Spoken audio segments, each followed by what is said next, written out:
Madame, monsieur, bonsoir et bienvenue à votre magazine Le Débat. Veuf et orphelin, quelle succession après le décès du conjoint? Qui vit meurt, c'est la palissade. Mais la réalité est que l'on préfère rester dans le déni et vivre et faire semblant d'ignorer la mort, d'ignorer le départ. On a du mal à admettre de bien organiser la succession pendant que l'on est en vie. Mais lorsque le décès survient, le conjoint survivant et les orphelins restent confrontés à des problèmes extrêmement complexes de succession. La culture, la tradition, la coutume, les parents, le droit, le mariage, le concubinage, l'enfant légitime, l'enfant adultérin. On en parle ce soir. Nous ouvrons le débat avec le ministère de tutelle, le ministère de la Femme, de la Famille et de l'Enfant, avec une juriste, avec également une présidente d'ONG et avec un sociologue. Madame, monsieur, merci à vous de nous suivre. Mesdames, monsieur, merci à vous d'être avec nous ce soir en plateau. Nous allons faire un tour de table et vous présenter nos différents invités. Madame Sandrine Adon, madame, bonsoir. Bonsoir, madame. Vous êtes consultante en droit et doctorante en droit de la famille. Exactement. Madame Abouadji Sekoumart, madame, bienvenue. Merci. Vous êtes directrice de la promotion de la famille au ministère de la Femme, de la Famille et de l'Enfant. C'est exact. Monsieur Seibitra Jamal, bonsoir à vous. Bonsoir, madame. Vous êtes sociologue. C'est bien cela, madame. Et madame Tine Seba, madame, vous êtes présidente de l'ONG Les Amis de la Veuve et des Orphelins. Exact. Merci à vous, en tout cas, d'être avec nous ce soir. Et nous ouvrons un sujet extrêmement sensible avec énormément de ramifications. Et pour commencer cette émission, nous avons un élément de reportage signé F. Boué. Nous avons choisi de faire le constat dans différentes familles. Marie Koulibaly, 38 ans, vit à Mans. Elle et son époux se sont rencontrés en 2007 et ils se sont mariés le 26 avril 2020. Un an plus tard, exactement le 29 avril 2021, son mari décède, la laissant avec 4 enfants. Commence alors une bataille sans fin avec sa belle famille. On fait enterrement le samedi. Le même samedi soir, les parents sont venus. Ils ont demandé, madame, il faut donner, comme on va partir le lendemain du dimanche, tout le monde allait partir. Mais il faut donner les biens que ton mari, vous avez eu ensemble. Donne-nous les papiers. Là, je dis, bon, moi, je ne sais pas où il a déposé les papiers. Là, le petit frère de monsieur, il a pris tous les biens de monsieur. Monsieur avait une ferme de 3000 pondeuses. Il a pris tout ce qui appartient à monsieur, plus s'occuper des enfants. Et bon, au départ, on habitait une maison là-bas qui était en location. Ils nous ont mis dehors parce qu'ils ne pouvaient pas payer la maison. C'est comme ça, je suis venue en famille à mes enfants. Ici, c'est la cour familiale. L'affaire est même en justice et avec des justificatifs des biens acquis par son mari, une décision en sa faveur a été prononcée. Mais, non content du jugement rendu, son beau-frère va poursuivre sa mission. Après le procès, la grosse est sortie. Lucie est partie faire l'assignation. Le petit frère de mon mari encore, il a dit non, que le grand frère avait contacté mariage avec une femme avant de me connaître, le 30 avril 2009. Et puis la femme est partie pour une destination inconnue vers l'année 2011. Et c'est quelques années plus tard, lui m'a croisé. Pourtant, mon premier fils, il est né le 30 juillet 2009. Le premier fils a 14 ans, j'ai juste 104 enfants. Donc c'est ce qui est écrit à la justice. Et il a demandé de produire les pièces. Bon, il ne m'a pas encore produit les pièces. L'affaire suit toujours son cours. C'est un combat pour sa survie et celle de ses enfants. Nous avons rencontré une autre veuve qui se bat également pour ses droits et ceux de sa progéniture dans la ville voisine de Diokoué. Rebecca Faye épouse 42 ans, coiffeuse. Elle a croisé son mari alors qu'il avait déjà d'autres enfants d'une précédente union. Il se marie en 2006 et son époux décède en 2017, la laissant avec 3 enfants. Après la mort de son époux, les premiers enfants de celui-ci, aidés par la belle famille, lui mènent la vie dure. On s'est mariés en 2006. On a payé la maison en 2008. Jeudi, je suis passée Ils sont venus à la maison ici. Ils sont venus fermer tout. Ils sont venus avec des chevrons, des planches, des pointes, des marteaux. Ils sont venus ici pour fermer la maison de sortie, de quitter leur maison. Et qui ont fait ça, ils sont partis prendre convocation à la police. Quand je suis allé répondre à leur convocation, quand ils se sont expliqués, l'officier a dit, mettez-le dedans. Pourquoi vous n'êtes pas au-dessus de la loi? Vous partez, vous attaquez une pauvre femme et vos petits frères sont dedans. C'est les parents qui poussent les enfants à venir m'affronter. Depuis que mon mari est décédé, mes enfants et moi, là, nous sommes abandonnés même de la famille. Ces deux cas, bien que ne représentant pas de façon exhaustive les réalités de la succession en cas de décès d'un conjoint, les mettent à nu. Il existe beaucoup de conflits concernant la question. La Côte d'Ivoire compte plus de 380 000 veuves selon ONU Femmes. Et dans le monde, 258 millions, dont 115 millions d'entre elles vivent dans l'extrême pauvreté. En cas de décès d'un des conjoints, que faire? Nous sommes de retour en studio. Première des choses, c'est des réactions à chaud par rapport à cet élément de reportage. Ce sont des cas dont vous avez écho régulièrement, vous, Madame Sandrine Nadeau? Évidemment, évidemment. Et ce qui me plaît, je vais dire, dans cette situation, c'est qu'il y a quand même la première dame qui a été interrogée, qui a eu recours à la justice. Et donc l'affaire en cours, peut-être que la décision finale n'a pas été rendue, mais c'est déjà une première action à saluer parce qu'elle a eu le réflexe de saisir les juridictions. D'accord. Madame Sékou Marthe, quel est votre sentiment après cet élément de reportage? C'est la détresse des veuves, je dirais, la détresse des veuves. C'est vrai que la première, comme l'a dit Madame la consultante et doctorante, elle a pu faire appel, en fait, se rendre à la justice pour pouvoir défendre ses droits. Mais la seconde, on ne sait pas de quoi sera fait demain pour elle. Donc, c'est vraiment une situation lamentable pour ces veuves et ces orphelins. Très bien. Monsieur Sévitra Jamal, je vous donne la parole. Oui, bon, ce qu'on constate, on voit que c'est vrai, le côté émotionnel atteint là véritablement son paroxysme, puisqu'on présente la femme et les enfants en situation de vulnérabilité aggravée, abandonnés, et tout. Mais je veux dire, ce qu'on voit, c'est véritablement un indicateur de la crise du lien social.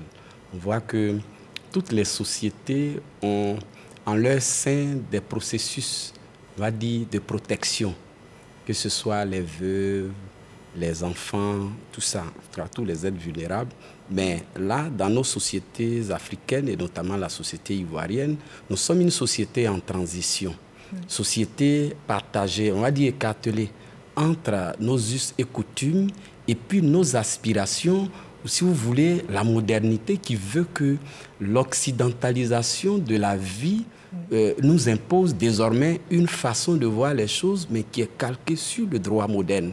Et ce n'est pas toujours bien compris, mais ce n'est pas toujours bien vécu. Et on voit bien que les victimes, ce sont les plus vulnérables, comme on le sait, les veuves et les enfants.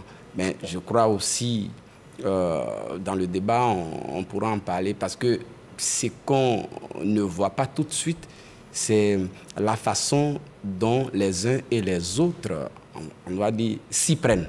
Voilà, parce que nous sommes à un tournant. Et donc, très souvent, c'est peut-être des malentendus qui sont mal gérés et chacun vient véritablement régler son compte à l'autre. Et c'est pour cela qu'on a dit tout à l'heure, ceux qui viennent casser la porte sont envoyés par des gens et le reste de la communauté. Mais pourquoi? La commandité. Voilà. Madame Tine Seba, vous êtes présidente d'ONG qui a pour objectif d'assister la veuve et l'orphelin. Quel est votre sentiment? Ben, faut dire que les cas sont énormes. Les cas sont énormes. Les veuves en souffrent terriblement. Après le décès du conjoint, elles sont livrées à elles-mêmes. Les enfants sont livrés à eux-mêmes. Dieu pour chacun pour soi, Dieu pour tous. D'accord. Alors après ce constat, donc c'est vraiment dans cette première partie de l'émission, chercher à camper le sujet et puis voir un peu la réalité avec des exemples concrets.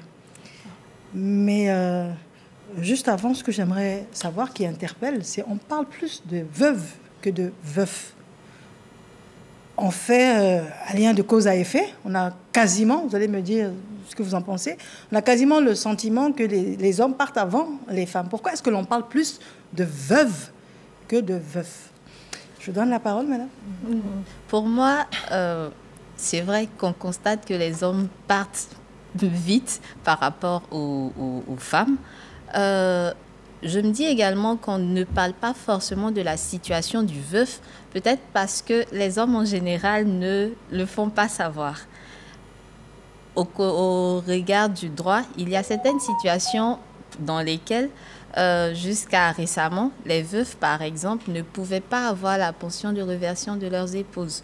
Donc, c'était une situation assez discriminatoire pour eux. Mais on n'en parlait pas forcément. Donc, il y a des veuves qui existent. Peut-être que les veuves sont beaucoup plus, mais c'est juste parce que la situation de la femme considérée comme une personne vulnérable est beaucoup plus mise en exergue. Mais c'est vrai qu'il y a beaucoup plus de femmes veuves que d'hommes. Voilà. D'accord, c'était un constat. Madame Sekou-Marthe? Je dirais qu'effectivement, on parle plus de veuves que de veufs, parce que ce sont elles qui sont au quotidien auprès des enfants. Donc, et récentes, j'allais dire, ce sont elles qui sont les plus en griffes brimées. Donc, elles partagent leur peine en dévoilant ce qu'elles vivent pour qu'on puisse les aider. Mais cela ne veut pas dire qu'il n'y a pas de veuf. J'allais dire que le veuf, peut-être pas par ignorance, mais par orgueil, pourrait ne pas vouloir dire qu'il est victime aussi de vulnérabilité, de pression de la belle famille. Sinon, ça existe. Ça existe. Oui, véritablement. Monsieur Seybi Jamal? Oui, alors, on ne parle pas de veuf parce que, d'abord même, se mettre en couple, l'homme a un avantage. Oui. L'avantage de l'homme, c'est d'aller vers la femme qu'il souhaite prendre. Donc, lui, sa situation, enfin, il peut cesser de vivre seul. Alors que la veuve, lorsqu'elle perd son conjoint, pour qu'elle puisse trouver un autre homme, ça met du temps parce qu'il y a pas mal de pratiques culturelles qui l'encadrent, qui la maintiennent dans un silence. Et c'est tout ça qui fait que, comme le fait de rester seul avec les enfants chez l'homme, ça ne dure pas souvent, on voit, on observe que chez la femme, ça dure. Et comme elle fait partie des aides qui sont pensées ou qui, par tout ce qui pèse sur elles, montre leur vulnérabilité, on s'apitoie beaucoup sur leur sort. C'est-à-dire la femme et les enfants dans toutes les sociétés sont pensés comme des êtres qu'on doit protéger. Donc sur cette base-là, dès qu'il y a quelque chose qui la touche, on en parle plus. Ça touche aussi les hommes, hein, parce que l'homme, on se dit, il a la possibilité de surmonter ces peines-là et puis vivre ça. Parce qu'on va dire, c'est parce que c'est un fainéant, c'est parce qu'il ne veut pas se marier.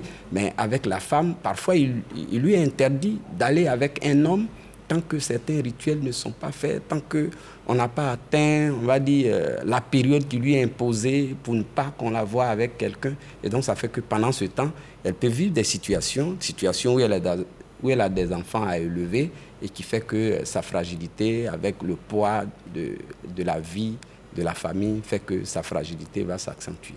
D'accord. Madame, vous partagez ce point de vue? Il y a un prix à payer de toute façon. Parce que l'homme, après le décès de sa femme, va se remarier, bien sûr. Mais et si la nouvelle femme refuse de voir les enfants, les orphelins, c'est-à-dire elle va faire ses enfants à elle. Oui. Et désormais, les enfants qu'elle a trouvés dans le foyer sont rejetés. Et l'homme en souffre terriblement. Il aime la femme, il aime ses enfants. Donc, on n'ignore pas ce fait-là. En tout cas, le veuf, il en souffre terriblement. Il faut la renvoyer pour prendre une seconde épouse à cause de ses enfants, parce qu'elle maltraite ses enfants. Ça, il y a un cas. Oui. Maintenant, on parle souvent de la veuve, on parle plus de la veuve parce que elle paye doublement le prix. Elle paye doublement. Après le décès du conjoint, il y a la belle famille qui est là. La tradition va aussi s'ajouter. Oui. Il faut qu'elle accepte d'épouser soit le petit frère de son... D'accord, on va y arriver parce qu'il y a tellement de cas. Et là, je souhaite l'annoncer au public qui nous regarde nombreux. Nous ouvrons donc le QR code pour que vous puissiez intervenir. Mais nous avons vraiment choisi que cette émission soit une émission avec la consultante et doctorante, n'est-ce pas? Parce qu'on a énormément de cas pratiques et je pense que le public s'attend à des réponses en ce qui concerne ces différents cas. Donc là, maintenant, le moment est arrivé pour nous de parler de ces différents cas pratiques. Donc, je commence par vous. Vous y étiez déjà. Est-ce que vous pourriez nous caricaturer les cas les plus récurrents dont vous avez écho? Comme je disais tout à l'heure, la femme paye le double prix quand le conjoint décède. Elle va faire son veuvage, elle va finir son veuvage 1 an plus tard. Et le petit frère du défunt, c'est-à-dire de son époux, qui va envoyer symboliquement la cola, s'il faut appeler ça comme ça, pour demander en mariage la femme de son défunt frère. Gare à elle, si elle n'accepte pas, elle sera renvoyée. Soit ça peut être le petit frère, ça peut être l'oncle, ça peut être le grand frère du mari. Parce que pour eux, ils ont des biens à protéger. Le mari il a des plantations, il a ceci, cela. Si c'est encore une jeune veuve, là, c'est encore grave. Vous spécifiez dans quelle région de la Côte d'Ivoire? Moi, je suis de l'ouest de la Côte d'Ivoire. Oui. Je suis de la région du Guémon. Chez nous, les Ouais, c'est comme ça que ça se passe. D'accord. Et quand la veuve refuse, elle est donc rejetée et puis elle est chassée? Bien sûr. Et les enfants, qu'est-ce qu'ils deviennent? Ben, les enfants, si ces enfants sont petits, elle peut partir avec ses enfants. Souvent, même aussi, elle est renvoyée avec ses enfants. Ils vont trouver des aspects, ils vont tout faire pour trouver quelque chose à dire. Soit elle n'a pas été gentille pendant que leur frère vivait, elle n'a pas été serviable, elle a été... Voilà. Donc, tout ça pour trouver des moyens pour rejeter cette dame avec ses enfants. D'accord. Quel autre cas vous pourriez nous signifier? Aussi, après ça, bon, la veuve, après le décès de son mari, il faut forcément qu'elle accepte le second mariage. Si cela n'est pas fait, d'accord, elle peut perdre tout. Elle peut vraiment perdre tout. Elle peut perdre tout. Moi, c'est vraiment clair. Il faut qu'elle accepte. Si elle accepte, elle ne gère pas les biens de toutes les manières. C'est son nouvel époux qui va gérer les biens. Au moins, elle est là. Lui, il va gérer comme il l'aime. D'accord. Elle a accepté aussi de l'aimer. Ils vont gérer ensemble. D'accord. Là, les enfants sont... Et l'épouse du frère. Voilà. C'est là qu'il y a un problème. L'épouse du frère, c'est-à-dire celle qui n'est pas encore veuve, va dire à son époux, elle va dire catégoriquement non. Refus catégorique. Ça, c'est la femme qui parle? C'est la femme qui parle. C'est dans la culture, elle refuse maintenant. Non, ça n'a rien à voir avec la culture. Elle défend ses intérêts. Elle défend ses intérêts. Elle va tout de suite dire à son mari qu'elle ne veut pas devenir veuve aussi. Parce qu'elle a tué son mari. Elle vient chez elle, son mari, pour qu'elle devienne veuve. Donc, dans votre région, lorsqu'une femme est veuve, elle a forcément tué son mari. Le monsieur ne peut pas avoir une mort naturelle.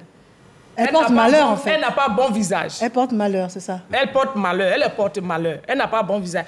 Le petit frère de son mari, même s'il n'est pas encore avec elle, il ne peut pas aller même dans son champ pour aller l'aider. Tout ça, sa femme va se plaindre. Et souvent aussi, ça ne marche pas. Hein? Ça ne marche pas parce que quand l'épouse du nouveau mari se plaint, de peur de perdre son épouse, ben, il lâche prise. Et la femme est donc, la veuve est donc chassée. Chassée. D'accord. Elle peut. S'il est gentil, si elle n'est pas chassée, elle peut rester là avec ses enfants. Mais chacun pour soi, Dieu pour tous. D'accord. On a bien perçu. Monsieur Seybi, alors vous...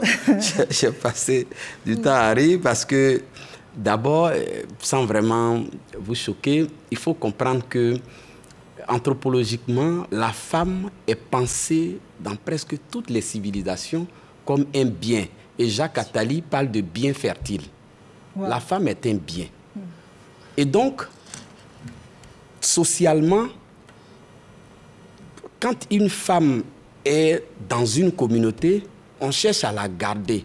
Parce que la présence de la femme assure la survie de l'espèce humaine. Puisqu'à travers la femme, il y a la procréation. Et donc la société survit à travers les progénitures qu'on a à partir du lien du mariage qu'on a avec une femme. Donc quand une femme est dans le lien du mariage, le premier réflexe de la communauté, c'est de la garder. Oui. Ça, c'est ce que la société a pensé.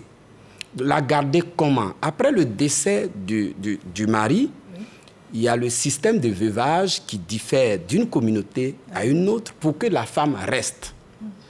Dans ce système-là, dans certaines sociétés, les sociétés lignagères dont elle parle, Bété, Gouraud, les sociétés lignagères de la forêt de l'Ouest, oui, ce sont les frères du défunt qui sont candidats pour garder la femme. Oui. Pour garder la femme. Dans ce cas, elle est libre d'accepter ou ne pas accepter. Si elle accepte, elle devient coépouse, comme elle a dit, des autres épouses, et elle reste avec la communauté. Oui. Il y a eu souvent des cas où ça ne s'est pas bien présenté. Parce qu'avec les conflits au sein du foyer, même avec une seule femme, il y a forcément souvent des drames et autres, tout ça. Mais dans tous les cas, la garder, ça a été pensé comme la protéger. Parce qu'on ne veut pas perdre le reste ou les descendants du lignage, les enfants. Oui. C'est pour la garder. Mais quand elle reste, l'héritier dans ces sociétés-là, celui qui garde la femme, c'est à lui on transfère les biens. Les enfants, les champs, les maisons, c'est lui. Et comme elle a dit, avec la gouvernante, l'assistante de la femme, oui, il gère. Plus bas, au sud, il y a deux modèles. Par exemple, en pays Goa, oui, ils ont un modèle où ils ont dissocié les biens animés, c'est-à-dire les enfants et les biens matériels, et les champs et autres, tout ça. La communauté se réunit et on choisit les ayants droit. Il y a deux types d'ayants droit. Là-bas, dans leur communauté, la femme a deux possibilités. Elle peut ne pas se marier, mais les enfants sont attribués à des neveux utérins qu'on choisit. Toi, voici ton père, toi, voici ton père. Mais dans la famille, parmi les neveux utérins, l'enfant le plus âgé, c'est-à-dire de la sœur, des sœurs aînées, est l'héritier. C'est à lui que revient le patrimoine que le défunt a laissé. Mais là-bas, il y a deux types de patrimoine. Il y a une partie qui relève de lui-même, sa réalisation. Oui. Ça peut être des maisons, ça peut être des champs, mais ce qui lui appartient en propre revient à ses enfants. Ce qui appartient à la famille, comme l'héritage se fait par descendance utérine, ce sont les biens de ses sœurs, puisque lui, il est neveu. Donc, il gère pour le bien de la communauté. Il n'est plus là. Celui qui hérite, lui aussi, il prend, il gère pour le bien de la communauté. Ce bien-là, quand lui aussi, il va décéder, c'est à la communauté qu'on laisse. Et c'est un autre héritier qui prend le bien. En pays abouré, par exemple, vous allez voir que là-bas, très souvent, les conflits d'héritage sont très, très vivaces. Oui. Là-bas, qu'est-ce qui se passe? Parce que le bien, l'enfant, la femme, tout ça appartient à la communauté. Ce qu'ils ont pensé, c'est que le lien du sang étant très fort, l'enfant de la sœur est digne d'être héritier. Donc, c'est à lui qu'on transfère. De la lignée, en fait. Voilà, c'est à lui qu'on transfère les biens. Maintenant, aujourd'hui, avec toutes les suspicions, les problèmes, les biens sont divisés en deux. Il y a une partie qui revient aux enfants, mais là où il y a la difficulté, c'est que la division dépend de la façon dont la femme elle-même elle est intégrée à la communauté. C'est très complexe. Son intégration à la communauté ne se fait pas avec, on va dire, beaucoup d'intelligence, beaucoup de souplesse, parce que là aussi, il faut dire qu'il y a beaucoup d'abus. Et c'est pour cela que le droit constitue un levier important pour régler justement, les choses. À ce côté-là, on va parler droit, parce que là, on parle culture. C'est en fonction des cas. Oui. Parce qu'on pense que la veuve n'est pas généreuse. Et la part qu'on va lui laisser, très la veuve souvent... n'est pas généreuse, c'est fondé sur quoi? Bon, ce sont les subjectivités. D'accord. Voilà. Parce que l'avocat, c'est-à-dire son mari n'étant plus là, chacun vient là, il profite de ce moment de fragilité très souvent pour régler des comptes. Et c'est très souvent à ce niveau-là que les problèmes se décident. Donc, c'est un problème, on va dire, de crise du lien social. Parce que la famille est écartelée, comme je le disais, entre la modernité et la tradition. Sinon, traditionnellement, la veuve n'est pas faite pour être brimée par la société africaine. Bien au contraire, les mécanismes sont mis en place. Sauf que les interprétations ne sont pas très souvent au beau fixe. D'accord, c'est ce qui fait pas objectif, c'est une interprétation, comme ça on dit. D'accord, alors là, on a eu un large éventail de ce que prévoit la coutume, la tradition, très forte. Maintenant, je m'adresse à vous, mesdames. Donc, déjà, en ce qui concerne le ministère de la Femme, de la Famille et de l'Enfant, quelle réaction avez-vous par rapport à toute cette diversité culturelle et de coutumes qui fait également la richesse de notre pays? Merci bien, Madame Touré. Au ministère de la Femme, de la Famille et de l'Enfant, à travers la direction de la promotion de la famille, les différentes thématiques, c'est la femme, c'est-à-dire l'autonomisation de la femme, la promotion de la famille et puis la protection de l'enfant. Donc, nous recevons on a plusieurs ONG qui viennent vers le ministère justement pour faire cas de toutes les difficultés qu'elles vivent. Donc, le ministère essaie d'accompagner ces veuves-là et pour pouvoir, j'allais dire, vivre leur veuvage dignement. Oui. Elles sont, pour la majorité de celles qui viennent vers nous, c'est parce que vraiment, elles sont dans la vulnérabilité totale. La vulnérabilité, donc, c'est ce qui justifie la multitude d'ONG. La multitude d'ONG qui, très souvent aussi, elles ont cette volonté d'accompagner ces veuves, mais elles-mêmes aussi, elles sont démunies. Donc, le ministère tente au mieux d'accompagner ces veuves-là. Et nous, c'est d'abord l'écoute quand ces femmes-là viennent vers nous. Quand vous écoutez, dites-nous 2 ou 3 cas concrets qui vous auraient vraiment interpellé ou qui reviennent de manière très récurrente. Ben, c'est la même situation qu'a donnée Madame tout à l'heure. Oui. C'est-à-dire qu'ils vivent paisiblement, le monsieur décède et les parents, c'est-à-dire la belle famille, cherchent à récupérer les documents, puisqu'il s'agit des documents très souvent officiels. Oui. Donc, ils cherchent à récupérer ces documents-là. Et puis, eux-mêmes, ils mènent, j'allais dire, toutes les démarches, puisque la femme, logiquement, ce n'est pas elle qui va faire les démarches pour enterrer son mari. C'est la famille qui va, la belle famille, qui va faire toutes ces démarches. Donc, c'est des femmes qui sont là, elles ont mal, elles ont perdu leur moitié, et en plus, elles doivent pouvoir faire face à toute comment on appelle, l'hostilité. L'hostilité, merci pour le thème, l'hostilité de la belle famille.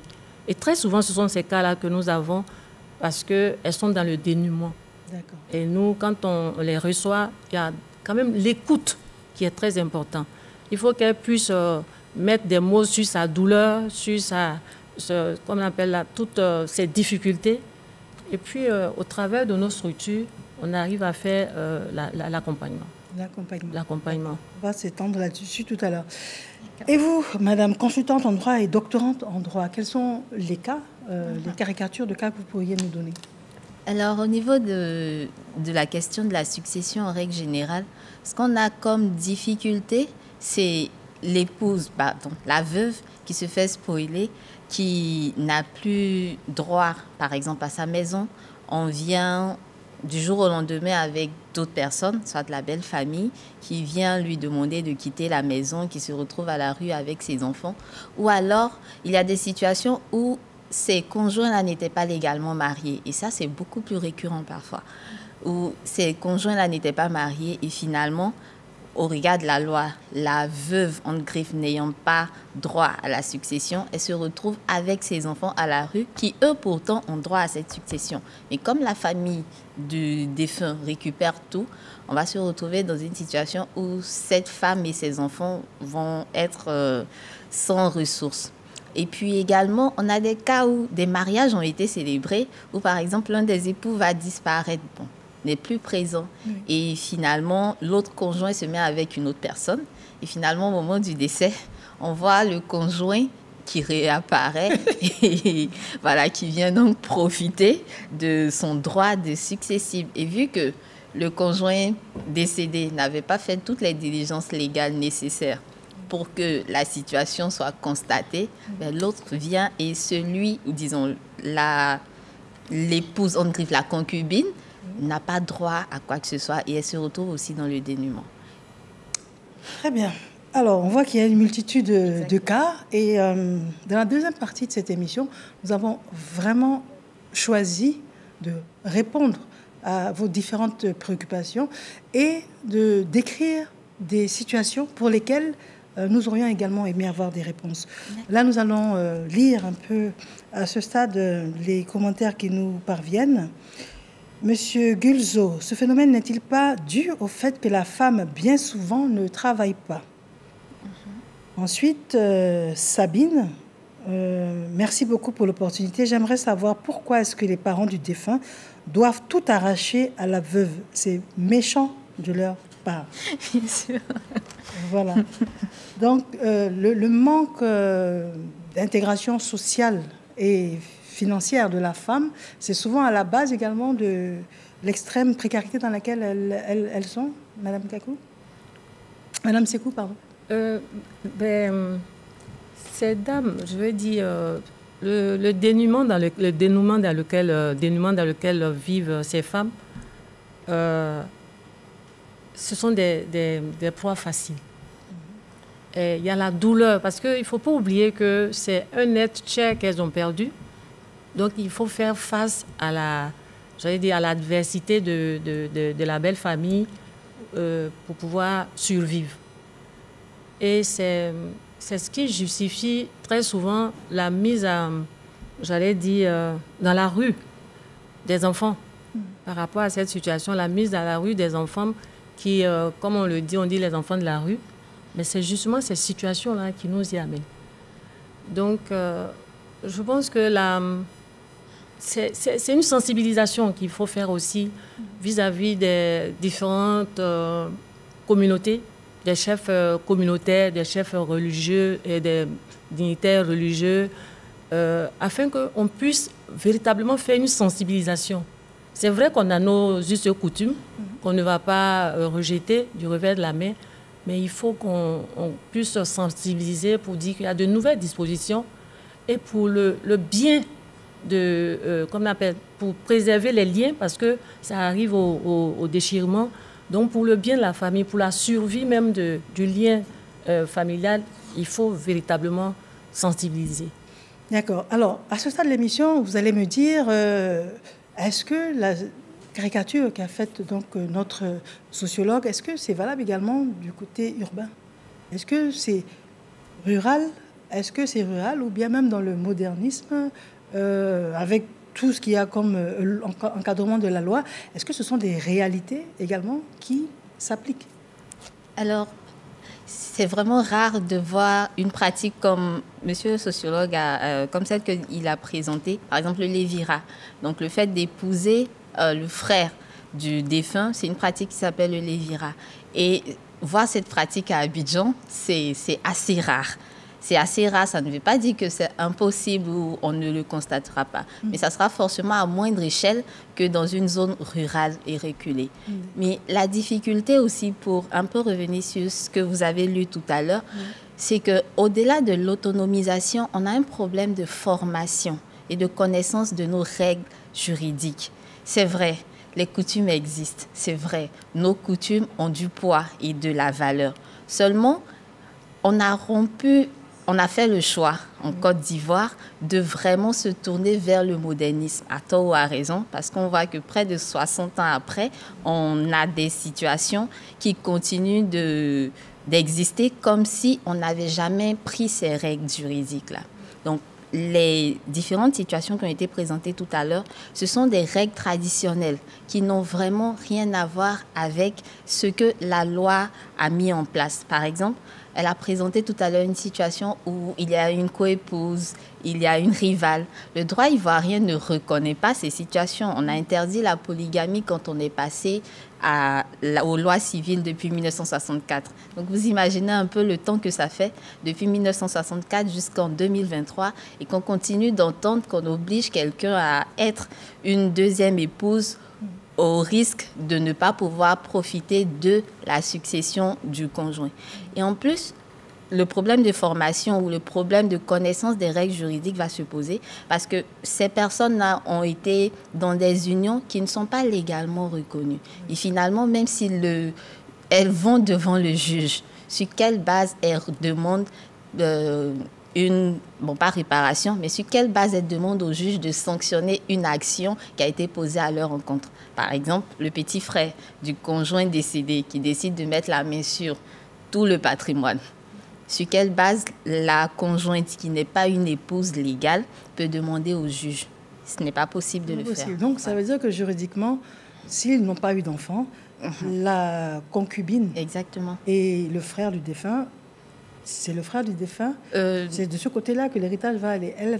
Du côté de la famille, mais pas automatiquement le frère. En tout cas, la concubine ne vient pas à la succession, mais c'est plutôt, en l'absence d'enfants, le père et la mère qui viennent pour la succession. C'est lorsqu'il n'y a pas de père et de mère que les collatéraux privilégiés, donc frères et sœurs, viennent. Donc, ils sont quand même au 3e niveau dans l'ordre de succession.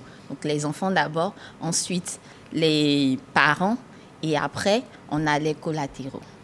Très bien. Alors, nous avons un deuxième élément de reportage à vous proposer. Décès du conjoint, que dit la loi? Alors là, nous avons promené le micro ça et là. Ouattara Seydou, reporter, pour savoir un peu quelles sont les questions que le grand public se pose et aimerait vous poser. Et nous aussi, on a beaucoup de questions à vous poser. On se retrouve juste après l'élément. Je voulais savoir, au fait, qu'est-ce que la loi a prévu lorsque un mari décède? Qu'est-ce que la loi a prévu de faire pour la femme et ses enfants? Quand les parents ne sont pas mariés et que le monsieur a des plantations, il a des hectares, et qu'il décède, on a ces difficultés-là. Donc moi, je voudrais demander à un jury simplement le sort des enfants. Non, j'ai bien envie de demander le sort de l'épouse au décès de son époux. Parce qu'on assiste très souvent à des conflits, on va dire, de famille, à la succession, sur la succession. Donc c'est vraiment un sujet délicat. Donc il faudra bien savoir quels sont les, je ne dirais pas les avantages, mais qu'est-ce que la femme, en tant qu'épouse, pourrait recevoir au décès de son époux. Vu nos traditions, on sait comment les successions se passent, surtout quand c'est l'homme qui est le plus aisé qui décède. On a tendance à toujours voir la belle famille ou bien les frères et sœurs venir ramasser les choses. Donc la question que je veux lui poser, c'est de savoir quelles sont les garanties que la loi a prévues pour ce cas de figure-là. Quelle est la garantie d'une femme mariée ou bien non mariée? Parce qu'une femme qui est dotée avec son mari, si aujourd'hui l'homme meurt à cause des enfants, quelle est la garantie de cette femme? Voilà. Alors, dites-nous. On va essayer d'aller à la base. La loi a évolué depuis 2019 en ce qui concerne le mariage et sur la reconnaissance de l'enfant adultérin. Déjà, parlez-nous de cela déjà. Que dit la loi aujourd'hui? D'accord. Donc au niveau du mariage, on a une définition qui est plus complète, qui nous dit que le mariage est l'union entre un homme et une femme âgée de 18 ans révolus, célébrée devant l'officier d'état civil. Donc vous voyez qu'il y a ces différentes règles et surtout le formalisme que le législateur vient ajouter. Ce formalisme-là, c'est que tant que vous n'êtes pas passé devant le maire, au regard du droit ivoirien, vous n'êtes pas marié. Et pour la question de l'enfant né hors mariage, parce que le terme enfant adultérin, on estime que c'est péjoratif pour l'enfant et c'est discriminatoire pour ses droits. Donc pour ce type d'enfant né hors mariage, avant la loi de 2019, la reconnaissance se faisait avec l'accord. On attendait l'autorisation de l'épouse pour pouvoir reconnaître cet enfant-là. Et quand elle donnait son autorisation, l'enfant avait les droits égaux, il avait les mêmes droits que les enfants légitimes ou tous les autres enfants naturels. Depuis la loi de 2019, il y a eu un revirement. Donc désormais, on ne demande plus l'autorisation de la femme, mais on l'informe préalablement par voie de commissaire de justice. Oui. Ce qui veut dire que si un homme a eu un enfant en dehors des liens du mariage, tout en étant marié, il saisit un commissaire de justice qui va signifier à sa femme son intention de reconnaître son enfant. Et elle n'a pas le droit de refuser. On n'attend pas sa réponse. Pas sa réponse, elle est informée. Exactement. Il faut qu'elle le soit dans le cadre légal. Dans le cadre légal, sur cette forme-là. Est-ce que c'est rétroactif? Avant 2019, les enfants qui n'ont pas pu être reconnus parce que justement l'épouse était contre ou bien le mari n'a pas osé en parler, est-ce qu'aujourd'hui ils peuvent l'être? La loi dispose pour la vie. C'est un principe. Donc, les enfants en question sont nés sous l'empire d'une loi à un moment bien précis. Donc, on ne va pas faire rétroagir la loi. Ça peut porter préjudice également au droit de l'épouse à ce moment-là. Donc, malheureusement pour ces enfants, la loi dispose pour l'avenir. Ici, par exemple, un enfant qui ne savait pas que c'était son père et qui finalement réapparaît après cette nouvelle loi-là, si le père veut le reconnaître, il faudra forcément appliquer la loi qui existait au moment de sa naissance, parce que c'est cette loi-là qui était en vigueur. Donc voilà. Je vous invite également, parce que là, on a vraiment une consultance en direct pour notre grand public. Quels sont les différents régimes matrimoniaux? En Côte d'Ivoire, en l'état actuel des choses, nous en avons 3. On a le régime de la communauté de biens réduits aux acquis, le régime de la séparation de biens et le tout dernier, le contrat de mariage. Il dit quoi, le contrat de mariage?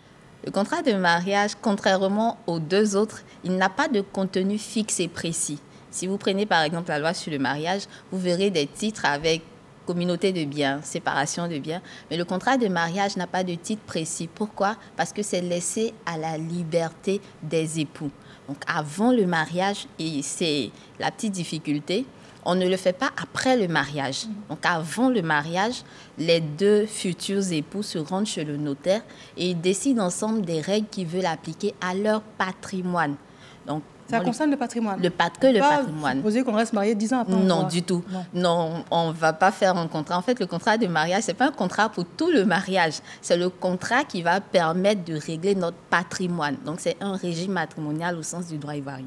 Seulement, il faut respecter ce qu'on appelle les règles de base. Donc, notre régime de base, par exemple, l'obligation aux charges du ménage, la contribution aux charges du ménage, qui est imposée aux 2 époux de manière vraiment respective. Que dit la loi? Comment se passe l'héritage, la répartition de l'héritage? D'accord. Donc, au niveau des questions de succession, la loi établit déjà un ordre. Et en fonction de votre ordre, vous avez une part de l'héritage. Donc, le premier ordre qui représente les enfants et les descendants. Donc, quand il n'y a pas d'enfants, on va vers des petits-enfants, ainsi de suite. Donc, les enfants et les descendants sont le premier ordre d'héritier. Quand ils sont présents, aucun autre ordre d'héritier ne vient. Donc, généralement, quand on dit que les parents ont pris la place ou sont venus spolier la famille, c'est vraiment ça. Donc, le premier ordre d'héritier est incarné par les enfants qui ont droit à 3/4 de la succession. Et quand on a un conjoint, qu'on est marié légalement, celui-ci vient pour le quart restant. Donc, vous voyez, 3/4 plus le quart, ça fait l'ensemble de la succession. Donc, le conjoint, donc le survivant, a 1/4. Exactement. Les 3/4 sont répartis équitablement entre tous les enfants. Tous les enfants, qu'ils soient hors mariage ou... Qu'ils soient hors mariage, mais reconnus selon les règles. Selon les règles depuis 2019. Voilà. S'ils ne le sont pas et que c'est antérieur, ils ne font pas partie. Non, s'ils ont été reconnus selon les règles antérieures, c'est-à-dire qu'ils ont obtenu l'autorisation de l'épouse et qu'ils ont été reconnus depuis ce temps-là. S'ils n'ont pas été S'ils n'ont pas été reconnus, il n'y a pas de filiation, en fait. D'accord. Donc, il faut que la filiation soit légalement établie. Et pour les enfants, en fait, nés hors mariage, c'est cette prescription-là. Seulement, il faut les distinguer des enfants naturels. Ils n'ont rien à voir avec la question de l'enfant adultéré en griffe. Donc, l'enfant naturel, c'est l'enfant qu'on a eu sans être dans les liens du mariage. Eux aussi, ils ont tous les droits comme l'enfant légitime. Eux, ils n'ont pas besoin de cette reconnaissance. Par exemple, un homme ou une femme qui a des enfants, avant de venir se marier, ces enfants-là auront les mêmes droits à la succession que tous ceux qui vont naître dans le mariage. Ils n'auront pas la même situation que l'enfant qui va naître avec quelqu'un d'autre pendant que vous êtes mariés. Donc, c'est vraiment, il faut distinguer. L'épouse légale mariée sous la communauté de biens, est-ce qu'elle a plus que le quart de départ du conjoint? En griffe, oui. Pourquoi oui? Parce qu'avant qu'on ne fasse le partage de la succession, dans le cadre du régime de la communauté de biens, on va d'abord procéder au premier partage, qui est la liquidation de la communauté. Donc, je prends un exemple. Le patrimoine de la famille s'élève à environ 500 000.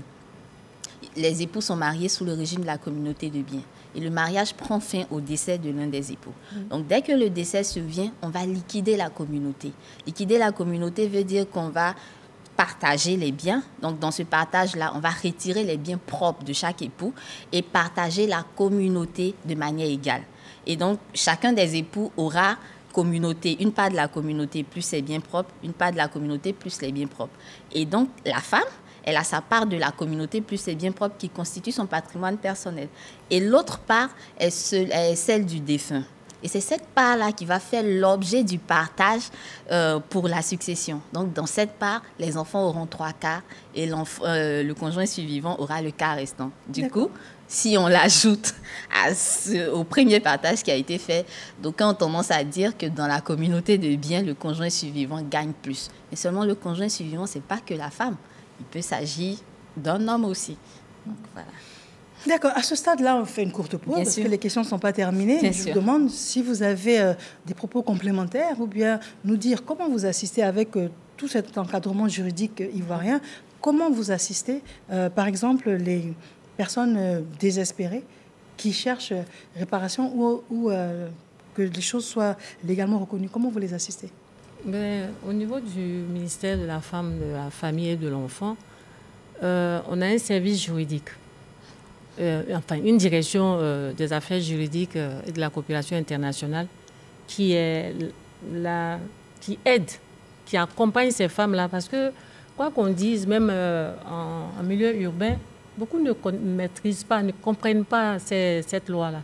Donc, cette direction, en lien avec nous, on essaie d'orienter, de donner comme on appelle, de faire l'accompagnement au niveau juridique afin que la survivante puisse avoir ses droits reconnus ainsi que ceux de ses enfants. D'accord. Monsieur Seyi Bitra Jamal, oui. Alors, dites-nous, que vous inspire tout cet encadrement juridique? Alors, quand on cite les articles ou des textes de loi, c'est tellement agréable puisqu'on parle du droit. Or, nous, on regarde ce qui est vécu. Nous, sociologues, on regarde ce que la société vit. Parce que nous sommes dans une situation, on a des gens qui ont des us et coutumes, qui façonnent les consciences, qui orientent leur vision du monde. Et l'État n'a aucun moyen de leur demander d'abandonner. Ils vivent avec, ils voyagent avec. Et c'est ce qui fait que, justement, ce n'est pas qu'ils ne savent pas que la loi existe. Mais ils viennent en ville, au plateau, au palais de justice avec sa culture. Ce façonnement-là, c'est son habitus, c'est son identité.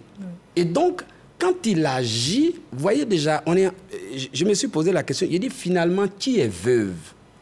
Parce que quand on regarde, je ne sais pas à combien de pourcentage on peut chiffrer, mais la majorité des unions là, sont sur la base de nos us et coutumes, qui ne sont pas reconnus par la loi. Mais quand celui qui est reconnu par la communauté comme le mari décède, la femme est vue comme la veuve au ministère. Alors que ce lien-là n'est pas reconnu comme un mariage devant le tribunal. C'est ça qui est la situation, c'est ça qui est l'équation. pour laquelle nous, sociologues, on dit c'est bien de faire la loi, c'est bien de dire la loi, mais il faut avoir une oreille attentive sur les convulsions de la société, ce que la société elle-même, elle vit. Je suis d'accord que les veuves sont souvent maltraités, les enfants, parce que nos sociétés sont en mutation. Parce que l'occidentalisation, qui a été le modèle qu'on a choisi, a créé des fractures à la base. Mais on n'a pas laissé ce que nous sommes, nous, Africains. Comment on fait pour trouver le juste milieu? C'est là la question. L'une des difficultés, c'est la négation même des unions qui ne sont pas portées devant les autorités d'état civil. La négation. Voilà, la négation. C'est-à-dire qu'on ne reconnaît pas. Or, la majorité des femmes se trouvent dedans. C'est dans ça qu'elles vivent. Donc, elles sont comme des gens qui n'ont pas de droit. Et la fragilité, parce que quand on perd quelqu'un avec qui on a passé autant d'années, tout ce qui se passe autour de toi ne t'intéresse plus. C'est comment gérer ton drame. Mais au moment où on ouvre les yeux, on a tout perdu autour de soi. Donc il y a un gros vide juridique. C'est pour cela que moi je dis, quand elle parle, il y a un travail à faire. Ce travail-là, c'est de ne pas dire ce qui est traditionnel est dépassé. Mais c'est de regarder comment on protège la femme, comment on protège les enfants, comment avec une femme qui a vécu avec un homme qui a un champ, qui a toute sa vie dans ce village-là, comment la communauté peut l'aider à protéger ce qui lui reste, le champ et autour du tout. Donc, avec la loi, je ne suis pas sûr qu'on peut aller loin. Il y a eu des décisions de justice qui ont été déjà prononcées, mais qui ne sont pas applicables au milieu. Parce que les communautés ne sont pas impliquées. Or, dans le mariage en milieu traditionnel, la communauté est impliquée. Ceux qui rentrent dans le mariage ne se choisissent pas. Ce sont, on va dire, les familles alliées qui les mettent en couple. Donc, pour veiller sur la veuve et les enfants, la communauté veille sur ça. Dans les sociétés traditionnelles, toutes les sociétés traditionnelles, quand la veuve est maltraitée, c'est comme un malheur. Tu es mal vu et les gens font tout pour t'interpeller. Et donc, moi, je veux qu'on ne donne pas d'eau à la société traditionnelle, mais on crée, on va dire, une certaine médiation avec la société traditionnelle pour sauver des vies. Ce n'est pas une affaire de... C'est pas légal. Pour vous, il y a un gros vide juridique. Il faut absolument s'asseoir et puis repenser les choses. Madame, et vous, quelles sont vos réactions après l'environnement juridique? Je partage vraiment, parce que ce qu'il vient de dire est réel. Ici, la tradition dit quoi? Parce que madame a parlé du droit, c'est vrai. Et dans les amours les plus lointains, qui connaît le droit? Qui parle du droit? Personne ne parle de droit. La veuve est maltraitée comme on veut, les orphelins sont laissés, c'est-à-dire abandonnés. Parce que même le futur, ou bien le nouveau mari, c'est-à-dire le beau-frère qui prend la femme, lui-même, il ne peut même pas, il n'arrive même pas à s'occuper de ses propres enfants, et puis il va aller s'occuper des enfants de son frère défunt. Mais il a de l'héritage avec, souvent. Pas forcément, hein? Pas forcément. C'est vrai, on peut parler d'héritage, mais pas forcément. Si c'est un couple, si c'est un jeune couple, par exemple, oui. Et les enfants sont encore mineurs, on ne peut pas parler d'héritage. On ne peut pas parler de champ, on ne parle pas d'héritage. Donc vraiment, il faut que le droit ou bien le ministère de la famille et de l'enfant tente vraiment les limites pour pouvoir joindre ces personnes marginalisées. Est-ce que je peux ajouter juste quelque chose rapidement? En fait, par rapport à ce que vous dites, je suis tout à fait d'accord avec le fait que la culture est importante et peut-être qu'on a, en Côte d'Ivoire, eu un peu de mal à faire le pas ou bien à faire le trait de liaison entre le droit traditionnel coutumier et le droit moderne. On s'est résolument tourné vers le droit moderne, il n'y a pas de problème. Mais il ne faut pas non plus se cacher derrière la tradition pour commettre tout et n'importe quoi. Parce que tout à l'heure, vous avez parlé de quelque chose qui est bien. Vous avez dit qu'il y avait des droits lignagés, et des biens lignagés et des biens propres. Et ce bien-là, la loi le reconnaît. Parce que ce qu'on peut donner, c'est ce qui nous appartient en propre. Donc, quand quelqu'un vient spolier la famille, ils ne viennent pas prendre des biens qui appartiennent à toute la famille. Ils viennent récupérer des biens qui appartiennent en propre à quelqu'un qui est décédé. Donc là, je ne pense pas que ce soit la coutume qui permette de faire ça. Ce sont des abus. Voilà, ce sont des abus dérives. qui sont, voilà, des dérives qui sont commises. Donc, cela doit être vraiment mentionné et sanctionné. Ça n'a rien à voir avec le fait qu'on soit dans le modernisme. C'est vraiment un acte. Et je pense que même la coutume ou la culture est en train de sanctionner ce fait-là. Donc, je voulais juste revenir là-dessus. D'accord, je vous remercie. Nous allons donner l'opportunité au public qui nous suit, nombreux, de donner son point de vue. Monsieur Herty, nous constatons que des couples mariés légalement subissent parfois le poids des coutumes après le décès du ou de la conjointe. Que prévoient les juridictions à cet effet? Kone Kachana Drissa, il nous dit, pour une meilleure protection de toutes les veuves, ne serait-il pas judicieux de légitimer le mariage coutumier ou religieux? Bon, voilà. Y a-t-il des dispositions légales en faveur du veuf concernant la succession? Quelles sont ces dispositions? Il me rejoint, on n'en parle pas beaucoup, on parle des veuves, mais des veufs, non. Monsieur Vicky, Madame Vicky, je suppose, la question que je pose, c'est de savoir pourquoi cette vulnérabilité de la femme quant à la succession est persistante dans nos sociétés, malgré les outils de protection dont elle bénéficie. Si ces outils s'avèrent inefficaces, pourquoi ne pas repenser cette protection par une approche inclusive ou communautaire? L'Afrique a des us et coutumes, des traditions qu'il faudrait ignorer au profit de la modernité? Question. Et puis, Monsieur Guizet, ce phénomène n'est-il pas du fait que la femme soit bien souvent inactive, ne travaille pas? Donc, voilà un peu. Et nous allons poursuivre avec la série de questions pour lesquelles nous attendons vraiment des réponses. Alors, si le terrain, par exemple, parce que quand on parle de succession, on parle souvent de terrain. Alors, si le terrain est le bien propre du mari, qui lui est décédé, et qu'il a été construit avec l'argent de la vie en commun, donc du couple, en cas de succession, à qui appartient la maison? Alors, il faut savoir qu'en droit, on a ce principe qui dit que l'accessoire sur le principal. Donc, ce qui est le principal dans ce cas de figure, c'est le sol. Donc, le terrain qui appartient au mari. Et vu que c'est un bien propre, la maison qui va pousser sur ce terrain-là va suivre le caractère du bien qu'est le sol. Donc, la maison sera un bien propre dans sa définition. Seulement, vu que le couple a contribué à sa construction, le patrimoine du défunt ou bien du mari devra récompenser au couple, donc à la communauté, pour ce qu'elle a investi dans la construction de cette maison.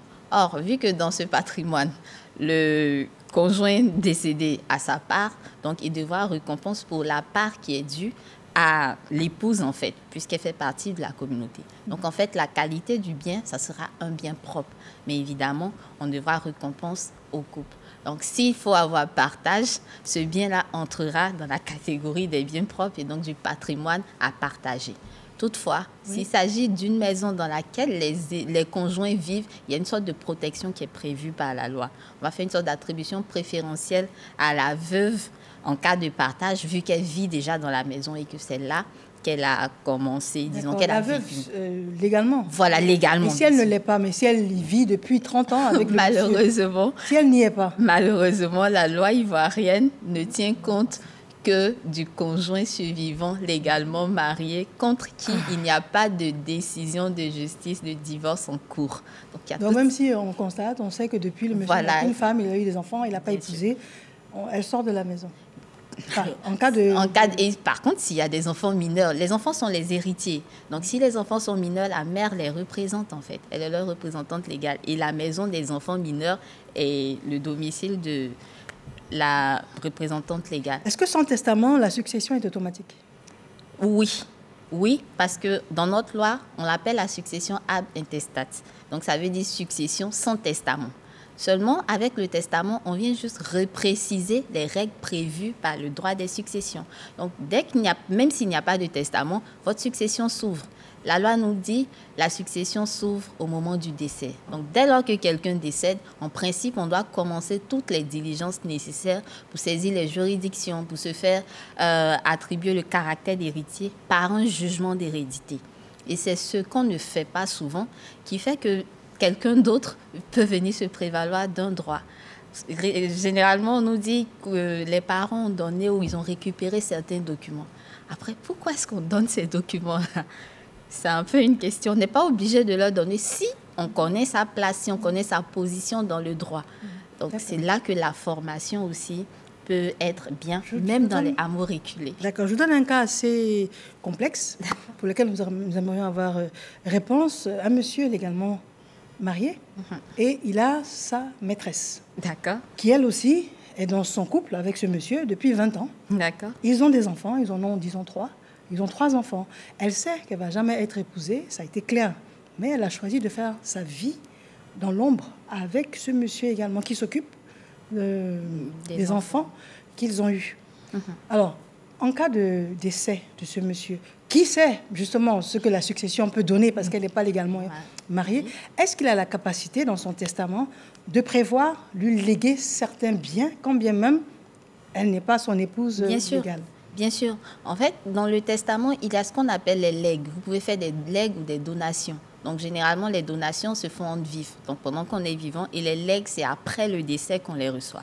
Donc, la loi sur les libéralités prévoit qu'on fasse des donations ou des legs. On ne spécifie pas à qui on donne. Il n'y a pas de limite, je veux dire, de la personne ou de la qualité de la personne à qui on donne. On donne parce qu'on a envie de donner à telle personne. Donc, qu'elle soit la maîtresse ou la concubine, on peut lui donner. Seulement, c'est la portion dans laquelle on va donner qui va être protégée ou gardée par la loi. Donc, si le monsieur en question, vu que vous dites qu'il est marié et dans ce cas, il a des enfants, la portion qu'il peut donner, donc ce qu'on va appeler la quotité disponible, c'est-à-dire ce qu'il peut se permettre de partager dans son patrimoine, est à hauteur du quart.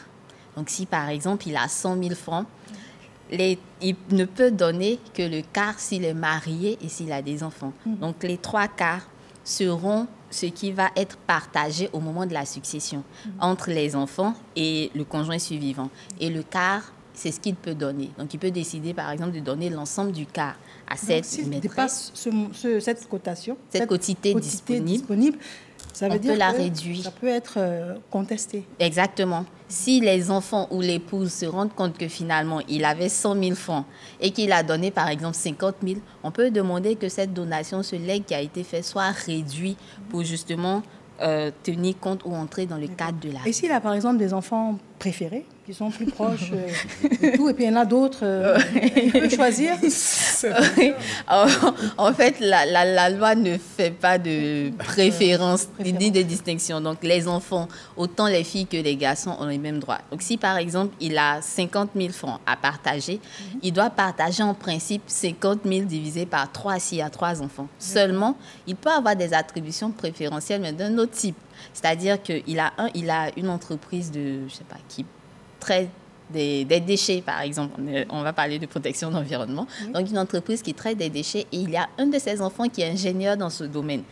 Quoi de plus normal que de le mettre en fait dans ce cadre-là pour la question de la succession. Un autre qui est dans le bâtiment et qui gère les questions d'immobilier, il le met dans ce... Donc, c'est ce genre de dispatching, si vous voulez, d'attribution préférentielle qu'il peut faire. Mais de sorte à ce qu'il y ait une certaine égalité. Donc, si d'un autre côté, il y a plus de fonds, également au niveau des bénéfices, ils devront partager pour que celui qui en a moins puisse quand même atteindre le niveau des autres. Donc, ce n'est pas une préférence en tant que telle pour un enfant préféré à qui on donne 25 000 et 25 000 à partager aux 5 autres. Alors, je prends un autre cas encore plus particulier. Vous avez un monsieur qui, disons, il a 7 enfants. 7 enfants, d'accord. Donc, 5 avec son épouse et puis 2 avec une autre dame qui partage sa vie également. D'accord. Alors, il a des biens. Donc, vous avez expliqué que l'épouse a droit donc, au quart, et le reste est partagé entre ses enfants. Les enfants. Mais il a bien compris que ses enfants ne s'entendent pas, motivés par les mamans également. Et il a bien compris que le seul moyen de préserver ses biens est que chacun d'entre eux puisse bénéficier sur du long terme de tout ce qu'il a pu acquérir. Il a choisi de mettre ses biens en indivision. D'accord. Pour que les enfants, chaque fin de mois, aient pu confier à une agence, par exemple, une agence immobilière, que chaque fin de mois, chacun des enfants puisse de manière équitable avoir un pécule. D'accord. Voilà. Est-ce que les enfants qui estiment que pas du tout, je veux mon argent, je ferai autre chose, est-ce qu'ils en ont le droit? Est-ce que cette... Allez-y. Oui, déjà? Oui, ils en ont le droit, mais allez-y. Non, parce qu'on se disait qu'a priori, c'est son choix, que ce soit en indivision, et puis il veut préserver un peu des revenus réguliers à ses enfants. Oui, il n'est plus là. Donc, il a transmis son patrimoine. Ce sont les enfants qui détiennent le patrimoine désormais. Donc, mais le testament et la valeur du testament? Oui, le testament, c'était pour partager ou bien pour déterminer qui a droit à quoi. Mais la loi ivoirienne est précise. Nul n'est obligé de rester en indivision. Donc, l'indivision, déjà, il n'avait pas forcément besoin de préciser que le bien en indivision. Parce que dès lors que vous avez une succession, que vous êtes plus d'une personne, vous êtes déjà en indivision post-héréditaire. Donc, parce que justement, ça intervient pour tout l'ensemble des successibles. Et donc, ils sont déjà en indivision, ils recueillent les fruits de cette indivision-là. Mais ils ne sont pas tenus d'y demeurer indéfiniment. Dans l'ancienne loi, on avait une période de 5 ans au moins. Mais depuis la nouvelle loi, il n'y a pas de limite. Donc, en principe, s'il n'y a pas de limite, ne pas limiter là où la loi n'a pas limité. Donc, d'accord. J'ai une dernière question avant de vous demander de réagir à tout cela. Je parle de pension. Je parle d'assurance. D'accord. Je parle également de sécurité sociale. D'accord. Alors, la personne qui est partie, dans quelle mesure et puis qui peut hériter de cette pension ou de l'assurance? Au niveau des pensions de réversion, en règle générale, donc, on a 2 groupes. On a les fonctionnaires qui sont affiliés à la CGRAE et puis les salariés qui sont affiliés à la CNPS. Donc, au niveau de ces règles, la pension de réversion revient immédiatement au conjoint survivant. Mais évidemment, il y a des règles. Donc, la période du mariage, la date du mariage, il y a même, je crois, la règle de l'âge de 55 ans, si je ne me trompe pas. La règle de l'âge de 55 ans au moins au niveau de la CNPS pour pouvoir en bénéficier. Au niveau de la CGRAE, donc des fonctionnaires, les calculs se font en fonction du grade et voilà. Donc, il y a ça. Mais qui peut en bénéficier? Le conjoint survivant et les enfants. Donc, les enfants, le calcul se fera en fonction de ce que la loi a prévu, de ce que vous percevez. La totalité de la pension, par exemple? Non. La pension de réversion, vu que la personne avait déjà droit à une pension. Donc, c'est quelqu'un qui était admis à la retraite. Donc, il aurait droit à une pension. Donc, c'est la moitié de la pension qui est reversée au conjoint survivant. Maintenant, pour ce qui est de l'assurance, évidemment, c'est le nom de la personne à laquelle l'assurance est dévolue qui va en profiter. Et puis, pour la question de la sécurité sociale, donc au niveau de la CNPS, tout va dépendre de la personne pour qui vous cotisez. Donc, je pense que là, une fois que vous avez déterminé une personne bien précise, on sait déjà à qui vous voulez laisser quelque chose. Si vous prenez par exemple une assurance vie pour quelqu'un, c'est sûr que c'est pour cette personne-là que vous avez pris une assurance vie. Voilà. D'accord. Alors, je vous demande de réagir, monsieur Sebi. Ma réaction, c'est que la société est tellement parfaite, telle que vous la décrivez, qu'on ne serait pas venu sur le plateau. Non, alors que c'est justement là où se trouve le gros du problème. Bien sûr. Le gros du problème, c'est qu'on a toutes ces règles et on vit des situations où parfois même les décisions de justice ont du mal à s'appliquer. Je prends le cas, par exemple, on est juste à côté de Blocos, là, un pays ébrié, où on a un homme qui vivait avec 2 femmes, avec qui il n'est pas marié légalement. Il y a une qui avait 7 enfants, et puis l'autre a 2 enfants. Il décède, il laisse un terrain de 600 mètres carrés. Qu'est-ce que la loi dit? Or, dans les us et coutumes tels que la situation de veuvage ou de l'arbitrage fait par la société Achan procède, c'est que ce bien-là est divisé en 2, entre les 2 femmes. Peu importe le nombre d'enfants par femme. Si une a 5 enfants, l'autre a 1 enfant, on divise en 2 et on donne la moitié à une autre famille. Donc, ces formes, on va dire, d'innovation du monde d'en bas on les ignore souvent au nom du droit positif. Et ça fait que quand on parle du droit, les gens sont braqués. Ils sont braqués parce que pour que le droit s'exerce, il faut saisir le droit. Ils ne vont pas là-bas. Oui, bien sûr. Quand ils ne vont pas là-bas, le problème, on va dire, qui était justiciable, devient un problème très difficile à régler.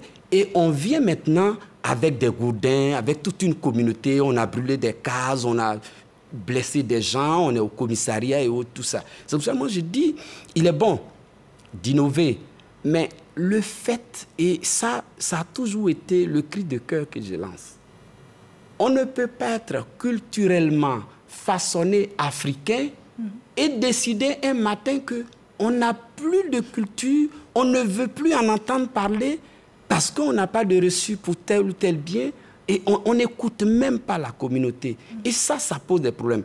Or, justement, il y a beaucoup de situations, je crois que le ministère de la Femme, Famille et Enfants peut en témoigner, beaucoup de situations réglées dans nos communautés par la médiation des chefs coutumiers, des chefs religieux. Mais quand il s'agit de prendre une décision, on est polarisé sur la famille nucléaire. On est polarisé sur la famille nucléaire et les autres. Or, il y a des gens qui ont bâti fortune sur la base de l'héritage.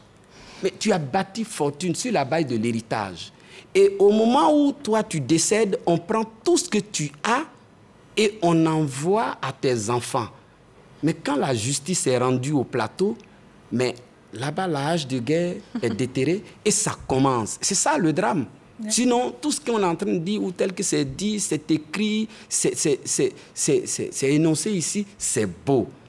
Mais les gens ont leur identité. Ils sont accrochés à ça et ils vivent en fonction de ça. Et parfois même professeur à l'université, on vient le prendre et on dit, tu es désormais un roi.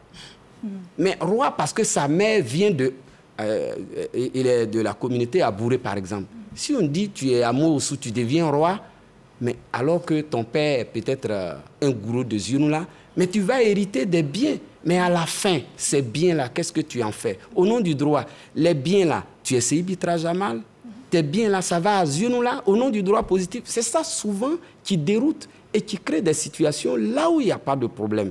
Et c'est pour cela que j'ai trouvé assez intéressant d'en parler. Donc, moi, mon plaidoyer, c'est d'écouter ou d'intégrer parfois dans des médiations, je parle de médiation, dans l'approche, il faut une approche systémique. Il ne faudrait pas que la prééminence du droit évacue tout ce qu'il y a comme intelligence du social dans nos us et coutumes et dise c'est comme ça, celui qui ne veut pas, on l'arrête.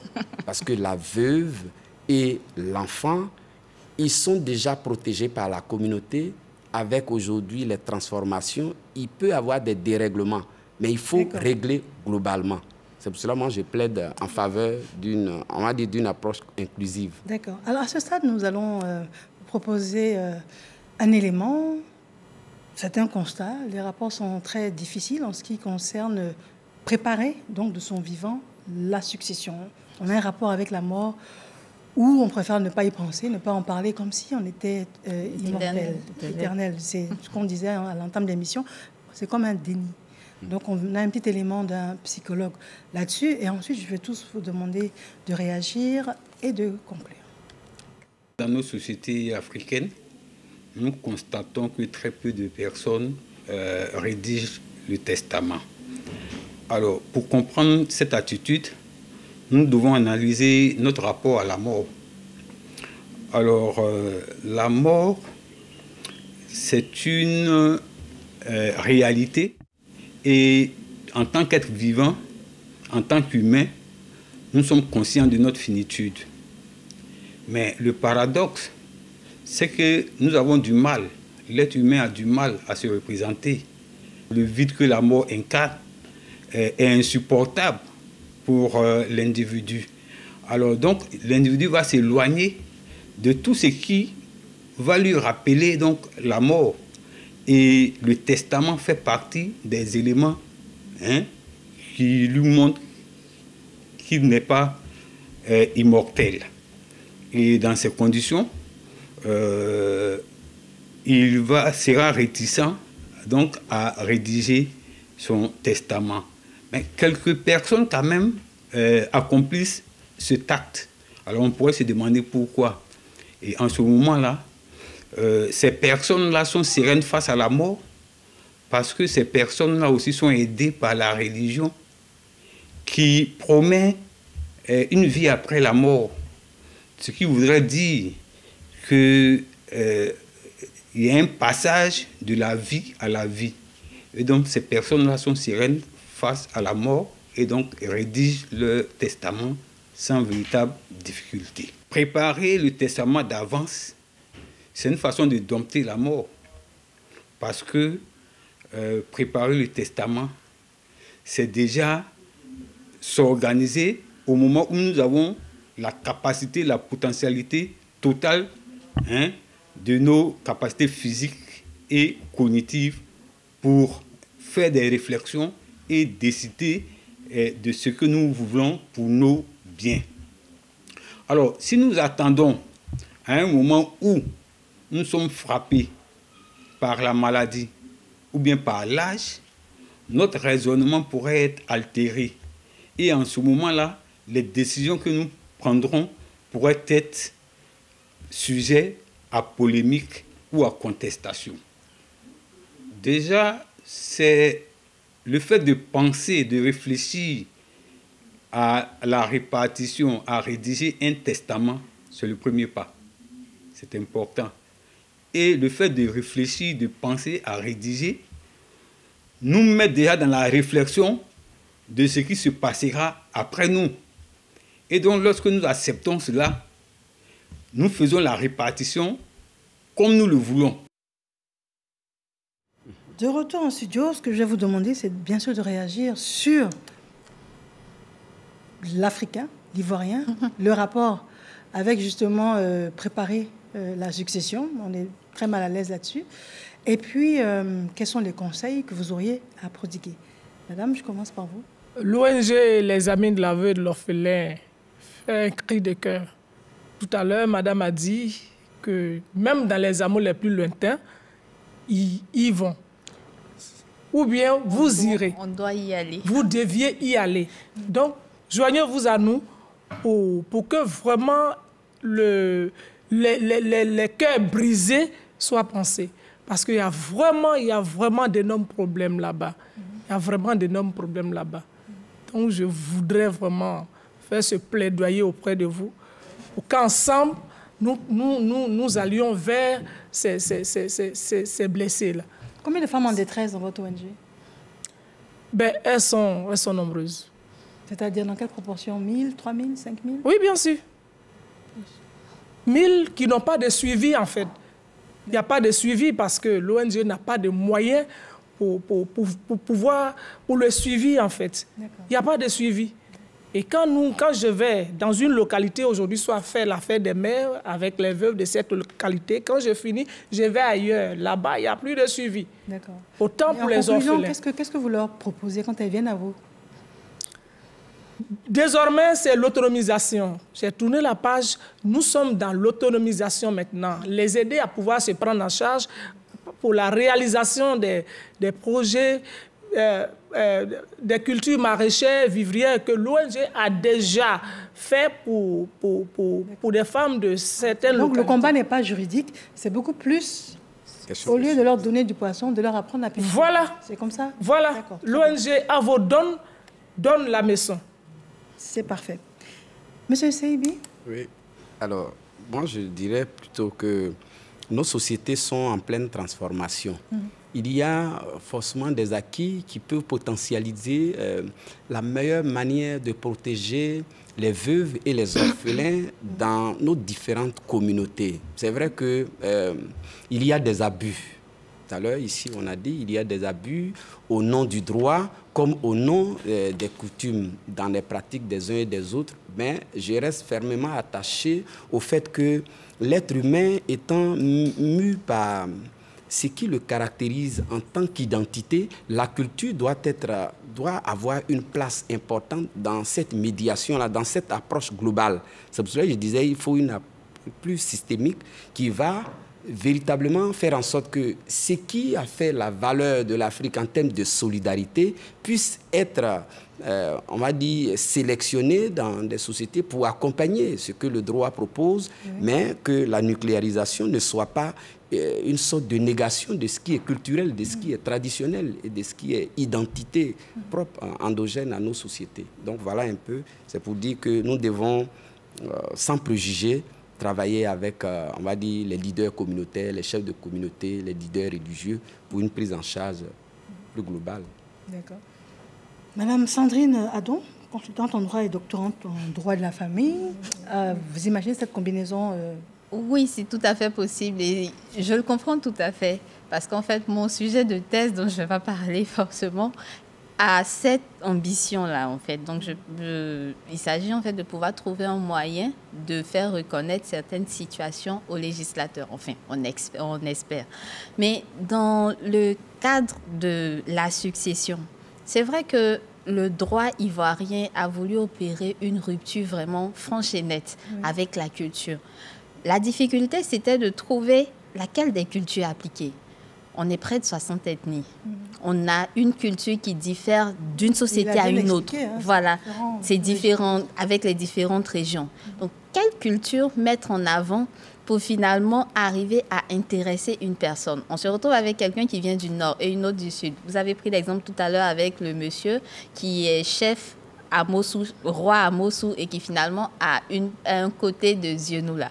Donc, dans ce cas de figure-là, laquelle des cultures va s'appliquer? Or, avec le droit, on a une règle uniforme qui est sans distinction de culture et qui va pouvoir s'appliquer à tout le monde. C'est vrai. La difficulté, c'est surtout parce qu'il y a eu peut-être pour moi un problème de légitimité.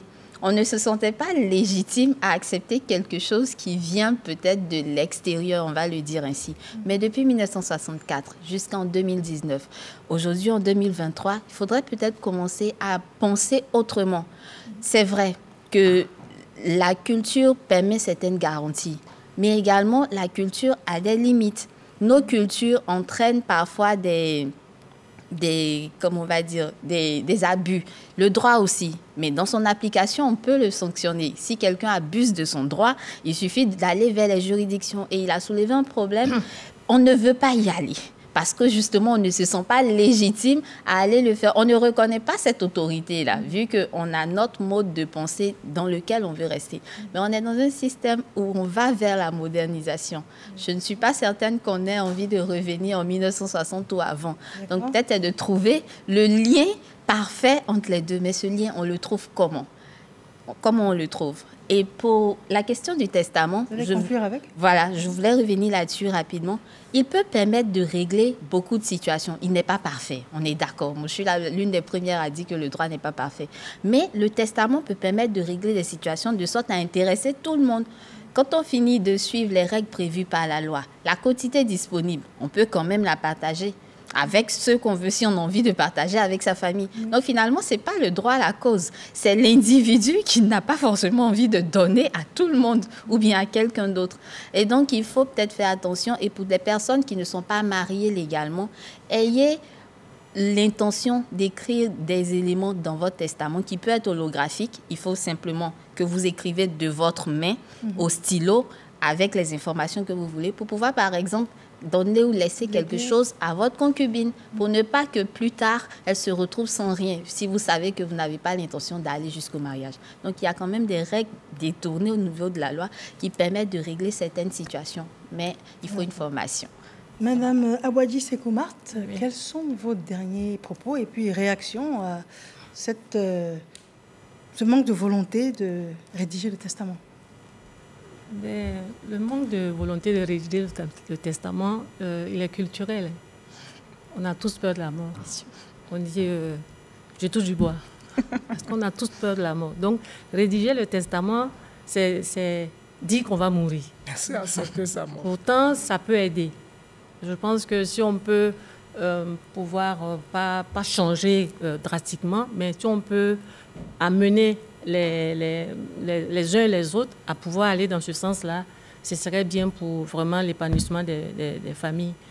Et je pense que, comme l'a dit monsieur, il est bon qu'on puisse... C'est vrai que la loi, elle est faite, mais on a quand même de bons côtés, de bons éléments au niveau de nos us et coutumes qu'on pourrait appliquer pour, par exemple, celles qui ne sont pas mariées légalement. Et ça va sauver des enfants, ça va sauver des vies pour éviter que ces enfants-là, comme on le dit, soient dans la rue et que ce soit ces enfants-là qui, demain, deviennent des enfants violents parce qu'ils n'auront pas été, comment on appelle, épanouis comme il se doit. Donc, c'est la sensibilisation et la formation. C'est ce que je disais. Même dans les hameaux reculés, on a nos structures décentralisées, les complexes socio-éducatifs, où on écoute les femmes qui sont en peine. L'écoute, je vous l'ai dit, c'est déjà l'amorce même d'une solution. On écoute la personne, met des mots sur ses ressentis, sur ses peines, et on peut l'accompagner vraiment à pouvoir s'épanouir. Et comme je l'ai dit aussi, on a une direction de l'autonomisation économique de la femme qui peut aider les femmes, après cette formation-là, à pouvoir avoir des activités génératrices de revenus pour leur épanouissement. Donc, c'est Je vous remercie infiniment. Ceci met un terme à nos échanges de ce soir. Le dernier élément donc était signé Kone Siaka, donc veuf et orphelin. Quelle succession après le décès du conjoint? Madame Sandrine Adon, je vous remercie d'avoir été là, consultante en droit et doctorante en droit de la famille. Madame Abouadji Sekou-Mart, merci à vous. Directrice de la promotion de la famille au ministère de la femme, de la famille et de l'enfant. Monsieur Seyi Bitra Jamal, merci de nous avoir édifiés sur cette diversité culturelle en Côte d'Ivoire. Vous êtes sociologue. Et puis Madame Tine Seba, merci Madame, présidente de l'ONG Les Amis de la Veuve et des Orphelins. Infiniment merci à vous de nous avoir suivis. J'espère que vous avez pris également bonne note. Madame, monsieur, bonsoir.